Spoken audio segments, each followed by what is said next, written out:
আজ এমন এক সঙ্গীত শিল্পীর কথা বলবো যার সম্পর্কে বলতে গেলে সঙ্গীত সাধক ও সঙ্গীত বোদ্ধারা একটি কমন কথাই বলবেন। এই শিল্পী যেন মর্ত্যের কোনো বাসিন্দা নন, স্বয়ং ঈশ্বরের সঙ্গীত অবতার। তিনি আর কেউ নন, ভারতী গানের অবিসংবাদিত স্বর্ণকণ্ঠ হেমন্ত মুখোপাধ্যায়। কথিত আছে তাকে ভালোবেসে বলা হয়, একবার ঈশ্বরের ইচ্ছা হলো সঙ্গীত সাধনার, তাই তিনি হেমন্ত রূপে পৃথিবীতে চলে এসেছেন। তাই আর কারো কণ্ঠ তার মতো এত মধুর নয়। 1920 সালের 16 জুন এই মহান শিল্পীর জন্ম। তিনি ছিলেন শিল্পী, সুরকার, সঙ্গীত পরিচালক এবং প্রযোজক। তিনি হিন্দি সঙ্গীত জগতে হেমন্ত কুমার নামে প্রসিদ্ধ ছিলেন। তিনি বাংলা, হিন্দি ও অন্যান্য ভারতীয় ভাষায় গান গেয়েছেন। রবীন্দ্রসঙ্গীতের সর্বশ্রেষ্ঠ শিল্পী ছিলেন।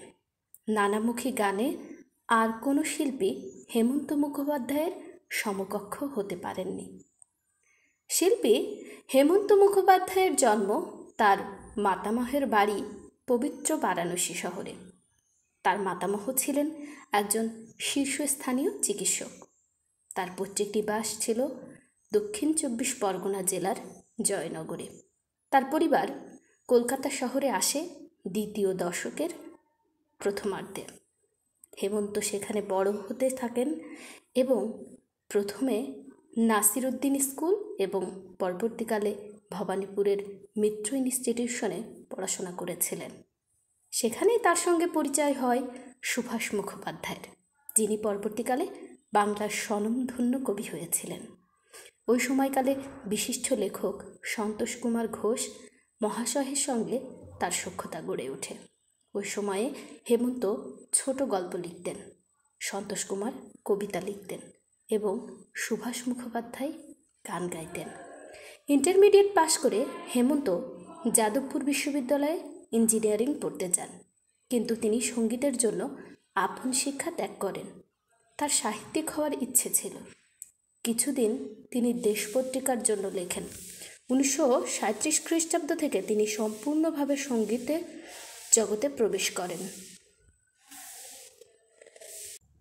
1935 খ্রিস্টাব্দে হেমন্ত তার বন্ধু সুভাষ মুখোপাধ্যায়ের প্রভাবে আকাশবাণীতে তার গান রেকর্ডিং করেন।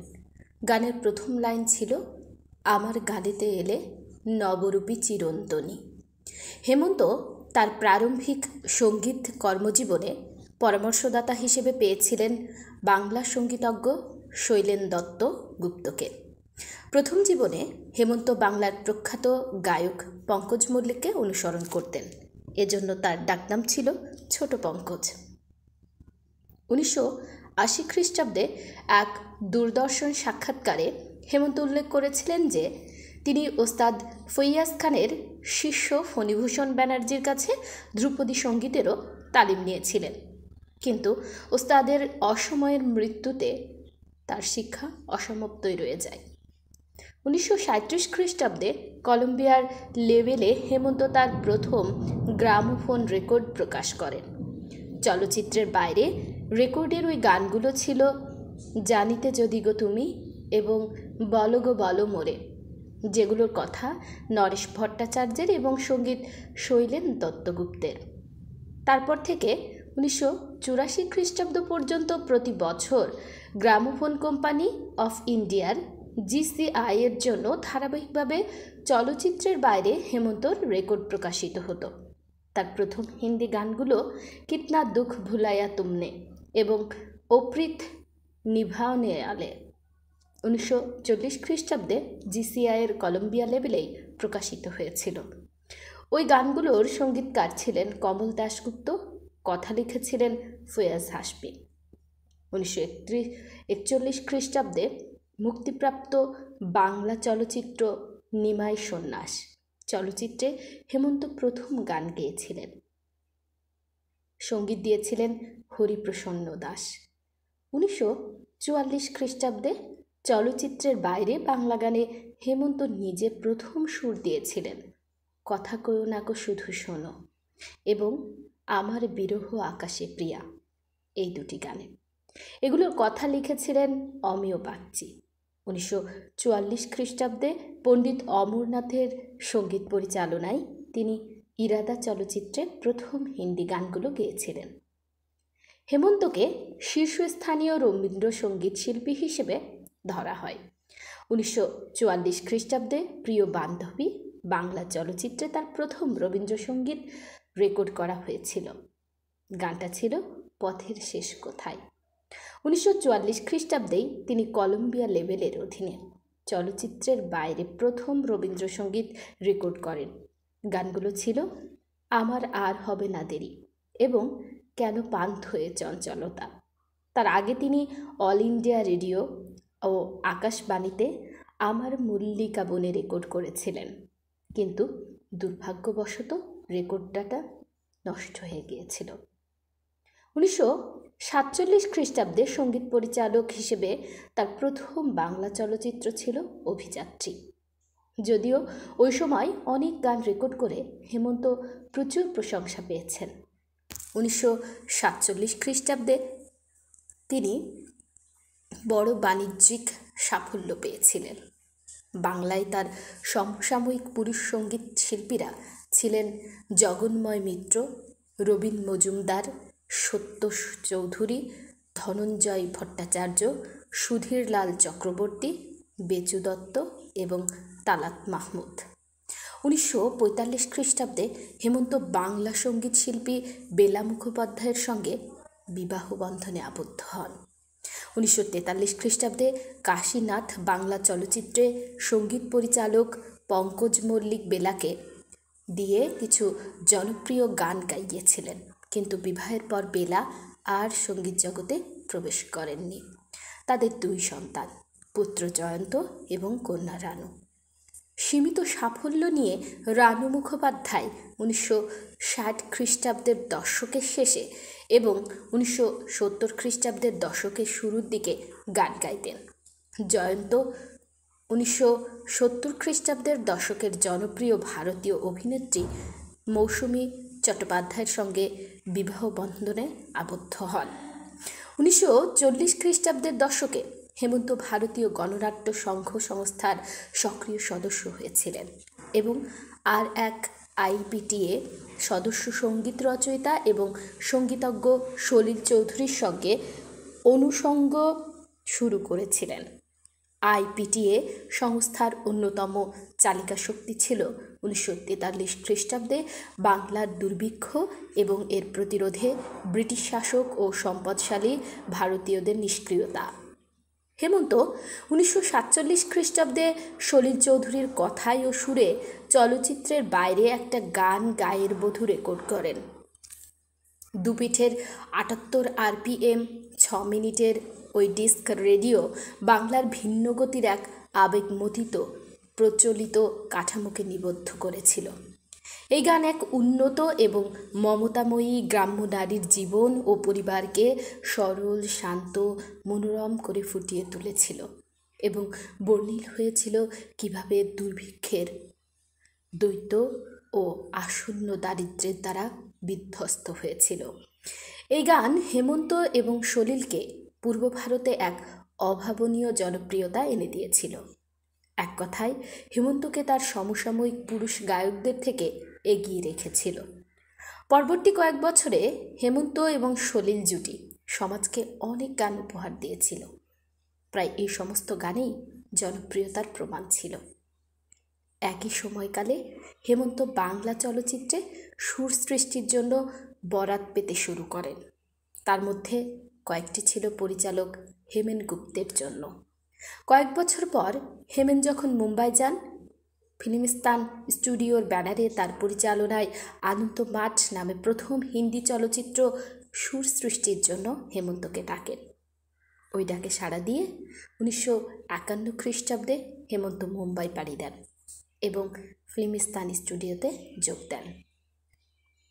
আনন্দমঠ 1952 চলচ্চিত্র সঙ্গীত মাঝারি সাফল্য পেয়েছিল। সম্ভবত এই চলচ্চিত্র থেকে খুবই উল্লেখযোগ্য গানের জন্য লতা মঙ্গেশকরের গাওয়া বন্দে মাতারম গানটাই হেমন্ত একটা কুচকাওয়াজ সুরারোপ করেছিলেন। আনন্দ মঠের পর শর্ত চলচ্চিত্রের মতো কয়েকটা ফিল্মিস্তান চলচ্চিত্রে হেমন্ত পরবর্তী কয়েক বছরে সুর সৃষ্টি করেছিলেন, যে গানগুলো মাঝারি জনপ্রিয়তা লাভ করেছিল।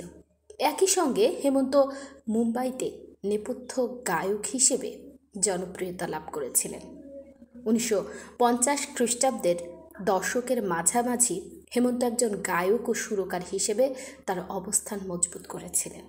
তিনি নিজে গাইতে এবং সুর করতে মূলত পছন্দ করতেন সহজ সরল মেলোডি প্রধান গান, কেননা বাঙালির সঙ্গীতেরটি অন্তরটি সুরকার ও গায়ক হিসেবে খুব ভালো অনুভব করতেন। বাংলায় তিনি রবীন্দ্রসঙ্গীতের একজন শীর্ষস্থানীয় শিল্পী ছিলেন এবং সম্ভবত পুরুষ গায়কদের মধ্যে খুবই অগ্রগণ্য বিবেচ্য ছিলেন। 1980 খ্রিস্টাব্দের মার্চে কলকাতায় দেবব্রত বিশ্বাসের সম্মানে হেমন্ত এক অনুষ্ঠান আয়োজন করেছিলেন।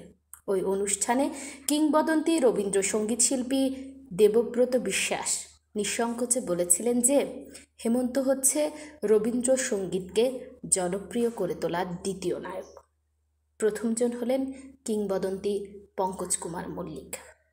রবীন্দ্রসঙ্গীত আর রবীন্দ্রনাথ সম্পর্কে হেমন্ত মুখোপাধ্যায় তার আত্মকথা আনন্দধারায় এক জয়গান লিখেছেন। সারা পৃথিবীর গানের সুরকে আয়ত্ত করে নতুন করে সুর সৃষ্টি করলেন রবীন্দ্রনাথ।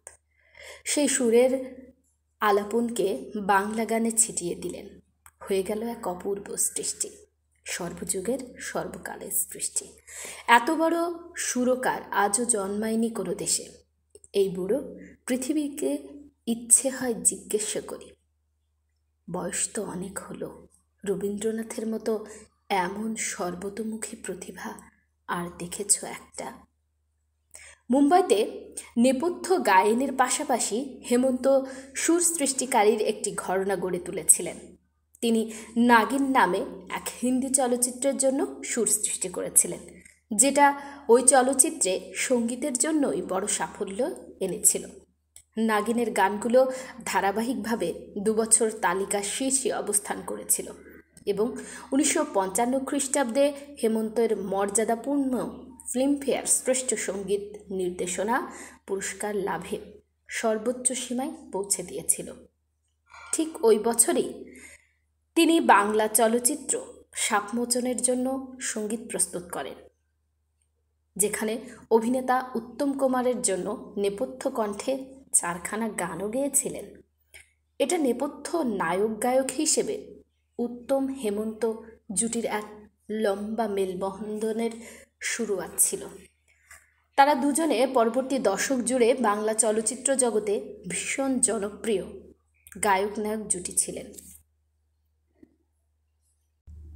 1950 খ্রিস্টাব্দের দশকের শেষ দিকে হেমন্ত অসংখ্য বাংলা এবং হিন্দি চলচ্চিত্রের জন্য গান গেয়েছিলেন এবং সুর দিয়েছিলেন। অসংখ্য রবীন্দ্রসঙ্গীত এবং চলচ্চিত্রের বাইরের গান রেকর্ড করেছিলেন, যার মধ্যে প্রায় সবই, বিশেষ করে বাংলা গান, অত্যধিক জনপ্রিয় হয়েছিল। ওই সময়কালকে তার কর্মজীবন সাফল্যের শীর্ষবিন্দু হিসেবে ভাবা হয় এবং যেটা মোটামুটি 1 দশক স্থায়ী ছিল। তিনি নচিকেতা ঘোষ, রবীন চ্যাটার্জি, সলিল চৌধুরী প্রমুখ বাংলার বিশিষ্ট সঙ্গীত নির্দেশকের সুরে গান গেয়েছিলেন। বেশ কিছু নামকরা চলচ্চিত্রে হেমন্ত সুর সৃষ্টি করেছেন। তার মধ্যে আছে বাংলায় হারানো সুর, মরুতীর্থ হিংলাজ, নীল আকাশের নিচে, লুকোচুরি, স্বরলিপি, দ্বীপ জেলে যায়, শেষ পর্যন্ত, কুহক, 2 ভাই, সপ্তপদী এবং হিন্দিতে জাগৃতি, এক হি রাস্তা। হেমন্ত 1950 খ্রিস্টাব্দের দশকের অন্তিম পর্বে তার নিজের ব্যানারে হেমন্ত বেলা প্রোডাকশন নামে চলচ্চিত্র প্রযোজনা শুরু করেছিলেন। ওই ব্যানারে বাংলা চলচ্চিত্র ছিল স্বনামধন্য মৃণাল সেন পরিচালিত নীল আকাশের নিচে।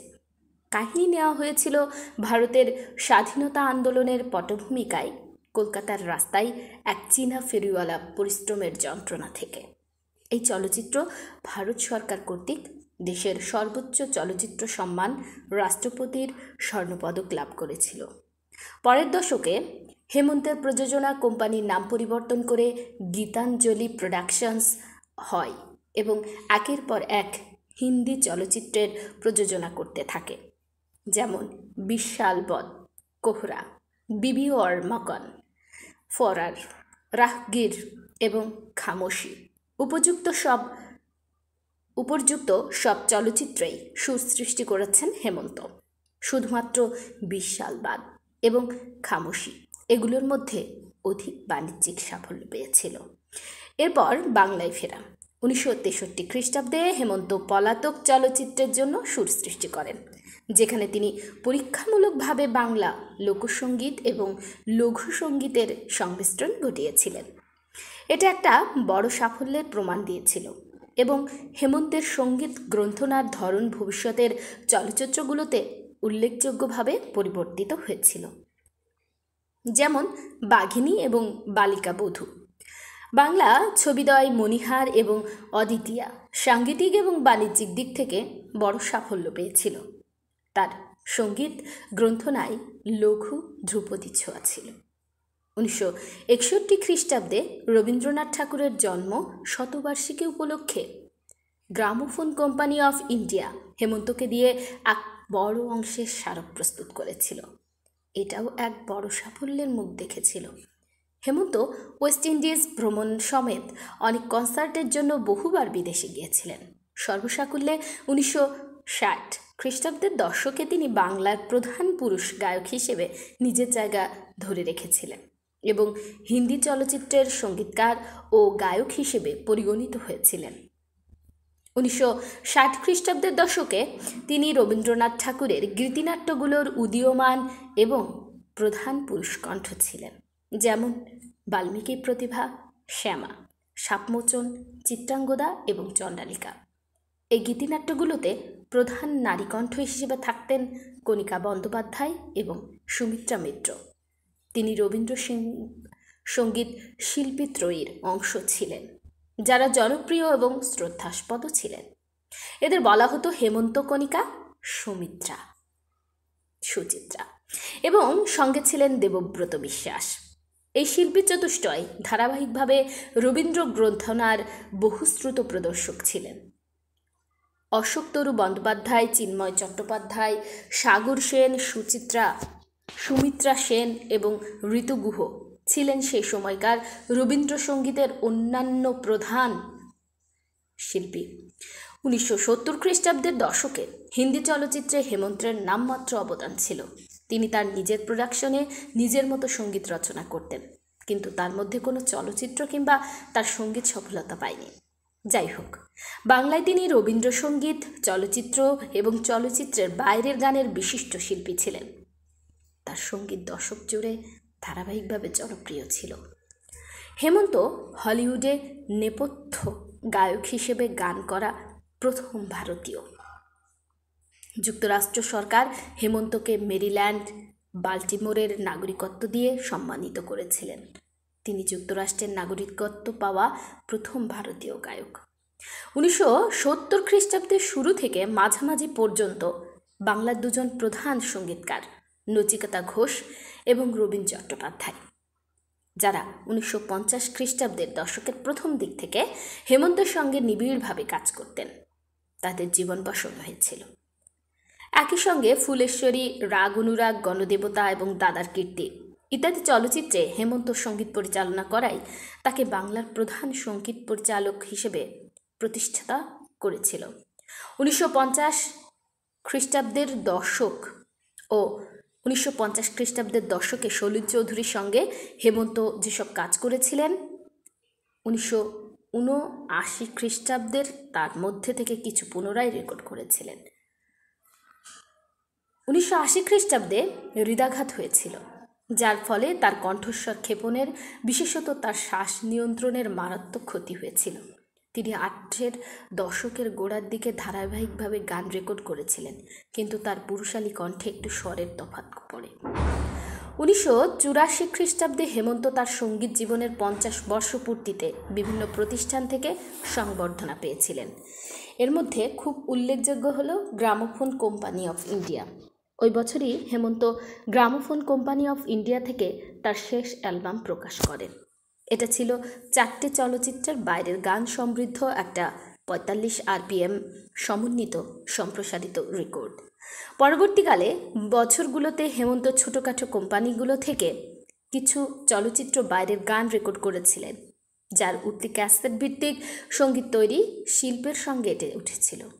সেগুলোর মধ্যে অল্প কয়েকটা বাণিজ্যিকভাবে সফল হয়েছিল। তিনি তখন মুষ্টিমেয় কিছু চলচ্চিত্র, একটা বাংলা এবং একটা হিন্দি দূরদর্শন ধারাবাহিকের জন্য সঙ্গীত পরিচালনা করেছিলেন। যাই হোক, এই সময়ের মধ্যে তিনি এক প্রতিষ্ঠান প্রিয় এবং শ্রদ্ধেয় ব্যক্তিতে পরিণত হয়েছিলেন, যিনি ছিলেন নম্র এবং বন্ধুত্বপূর্ণ ভদ্রলোক। তার মানবধর্মী কার্যকলাপের মধ্যে অঙ্গীভূত ছিল পশ্চিমবঙ্গের দক্ষিণ 24 পরগনা জেলায় তার নিজের গা বহরুতে তার প্রয়াত পিতার স্মরণে একটি হোমিওপ্যাথিক হাসপাতাল চালানো।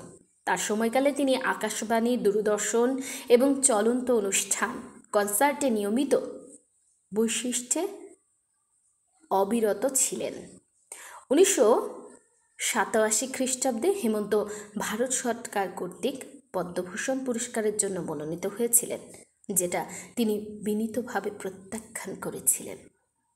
ইতিমধ্যে 1970 খ্রিস্টাব্দে তিনি একইভাবে পদ্মশ্রী পুরস্কার নিতে অস্বীকার করেছিলেন। ওই বছরই কলকাতার নেতাজি ইন্ডোর স্টেডিয়ামে হেমন্ত সঙ্গীত জীবনের 50 বর্ষপূর্তিতে তাকে এক রাজকীয় গণসংবর্ধনা দেওয়া হয়েছিল। তার ভক্ত এবং গুণগ্রাহীদের তরফ থেকে আর এক কিংবদন্তি সঙ্গীত শিল্পী লতা মঙ্গেশকর তাকে স্মারক দিয়ে সংবর্ধনা জানান। তার বয়সের ছাপ পড়া গলাতেও তিনি 1988 খ্রিস্টাব্দে লালন ফকির চলচ্চিত্রে গান গেয়ে শ্রেষ্ঠ পুরুষ গায়কের সম্মান পেয়েছিলেন। 1989 খ্রিস্টাব্দে মাইকেল মধুসূদন পুরস্কার গ্রহণের জন্য তথা একটা কনসার্টে সঙ্গীত পরিবেশনের তাগিদে হেমন্ত বাংলাদেশের ঢাকা শহরে ভ্রমণ করেছিলেন। ওই সফরের অব্যবহিত পর ফিরেই 26 সেপ্টেম্বর তিনি আর একটা হৃদাঘাত পেয়েছিলেন এবং দক্ষিণ কলকাতার এক নার্সিংহোমে শেষ নিঃশ্বাস ত্যাগ করেন। আজ 26 সেপ্টেম্বর সঙ্গীতের ঈশ্বরের প্রয়াণ দিবস। আজ তাকে চিন্তাসূত্র স্মরণ করছে বিনম্র শ্রদ্ধায়, পরম ভালোবাসায়।